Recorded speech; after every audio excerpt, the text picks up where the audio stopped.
దక్షిణ భాగం regional ring road. దీని వెనుక పెద్ద దోపిడీ వ్యవస్థ జరుగుతూ ఉన్నది దక్షిణ భాగం రీజనల్ రింగ్ రోడ్ మీద. ఎందుకంటే మొత్తం ఇప్పుడు నా ఉత్తర భాగం regional ring road central government take up చేస్తున్నది. వీళ్ళకేం రాదు, దాంట్లో వాళ్ళే కాంట్రాక్టర్స్ కాల్ఫర్ చేస్తారు, వాళ్ళే ఎగ్జిక్యూట్ చేస్తారు, ఏం రాదు వీళ్ళకు. దక్షిణ భాగం రీజనల్ రింగ్ రోడ్ కూడా కేసీఆర్ గారి ప్రభుత్వం ఉన్నప్పుడు మేమున్నప్పుడే సూత్రప్రాయంగా అంగీకారం తెలిపినారు. మేము అలైన్మెంట్ ప్రపోజల్ కూడా పంపించినాము. దక్షిణ భాగం రీజనల్ రింగ్ రోడ్ కూడా మేము అలైన్మెంట్ ప్రపోజల్ పంపించినాము మేము ఉన్నప్పుడే. వీళ్ళు వచ్చి ఇప్పుడు 13 నెలలు అయింది. ఏమైంది మరి దక్షిణ భాగం రీజనల్ రింగ్ రోడ్ అనుమతులు ఏమైనాయి? ఎక్కడ వేసిన గొంగలు అక్కడనే ఉన్నది. పైగా దాని అలైన్మెంట్ మార్పుల మీద పడ్డారు ఇప్పుడు వీళ్ళు.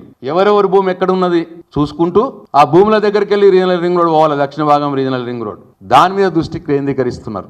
ఈ దక్షిణ భాగం రీజనల్ రింగ్ రోడ్కి ల్యాండ్ ఎక్విజిషన్కి 5,000 కోట్లు, రోడ్కో 10,000 కోట్లు, రఫ్లీ 15,000 కోట్లు అవుతాయి. ల్యాండ్ ఎక్విజిషన్లో 2.5 కోట్లు స్టేట్ గవర్నమెంట్ ఇస్తే 12,500 కోట్లు సెంట్రలే పెట్టుకుంటుంది. ఇప్పుడు ఆ 12,500 కోట్లు సెంట్రల్ పెట్టుకుంటా అనంగా కూడా అప్పుడు ఆ ప్రభుత్వంలో అలైన్మెంట్ ఏదైతే ప్రపోజ్ చేసినామో వాళ్ళు దానికి ఓకే చెప్పిర్రు. సెంట్రల్ గవర్నమెంట్ ఓకే చెప్పినటువంటి అలైన్మెంట్ని, రోడ్ అలైన్మెంట్ని ఇవాళ మారుస్తున్నారు. ఇలా అలైన్మెంట్ ఇష్టం వచ్చినట్టు మారుస్తే సెంట్రల్ గవర్నమెంట్ టేకప్ చేయదు ఆ ప్రాజెక్ట్ని. అయినా పర్వాలేదు, బ్యాంకుకి వెళ్ళి అప్పులు తెచ్చైనా సరే 12,500 కోట్లు బ్యాంక్ నుంచి అప్పు తెస్తారట, ఈ రాష్ట్రం మీద భారం వేస్తారట. వేసి కానీ రోడ్డు మాత్రం వాళ్ళ భూములు ఎక్కడున్నాయో అక్కడి నుంచే తిరిగి రావాలన్నట. వాళ్ళ భూములు ఎక్కడున్నాయో అక్కడి నుంచి తిరిగి రావడానికి దక్షిణ రీజనల్ రింగ్ రోడ్ని అలైన్మెంట్ మార్చి సెంట్రల్ గవర్నమెంట్ టేకప్ చేసే వీలు లేకుండా తెలంగాణ రాష్ట్ర ప్రజల మీద 12,500 కోట్ల భారం మోపి రాష్ట్ర ప్రభుత్వమే రీజనల్ రింగ్ రోడ్ ప్రాజెక్ట్ని దక్షిణ భాగం చేయాలని ఇవాళ ప్రయత్నం జరుగుతున్నది. దయచేసి ప్రజలు ఇది గమనించాలి.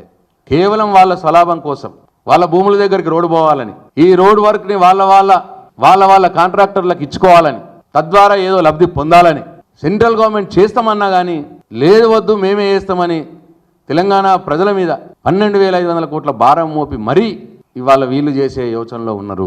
అందుకే నేను ఇవాళ బీఆర్ఎస్ పార్టీ పక్షాన, ప్రజల పక్షాన నేను R&B మంత్రి గారిని, ముఖ్యమంత్రి గారిని డిమాండ్ చేస్తూ ఉన్నా. ఉత్తర రీజనల్ రింగ్ రోడ్లో మేము చేసిన పనులు తప్ప మీరు ₹1 ఖర్చు చేయలేదు, 1 ఎకరం భూసేకరణ చేయలేదు. మీరు ఇప్పుడు టెండర్లు పిలుస్తున్నామని చెప్పుకుంటున్న దానికి నేషనల్ హైవే నంబర్ లేదు, ఎన్వైరన్మెంట్ క్లియరెన్స్ లేదు. ఇవేవీ లేనిది అది ప్రాజెక్టు స్టార్ట్ కాదు. ఉట్టిగా మీరు ప్రజలకు మాయబెట్టుడు, మాయమాటలు చెప్పుడు తప్ప ఏమి కాదు. కాబట్టి దాని మీద దృష్టి పెట్టండి. తొందరగా అవార్డు పాస్ చేయండి, రైతులకు డబ్బులు ఇవ్వండి, ఇచ్చి భూమిని సేకరించండి, నంబర్ తీసుకురండి, ఎన్వైరన్మెంట్ క్లియరెన్స్ తీసుకురండి.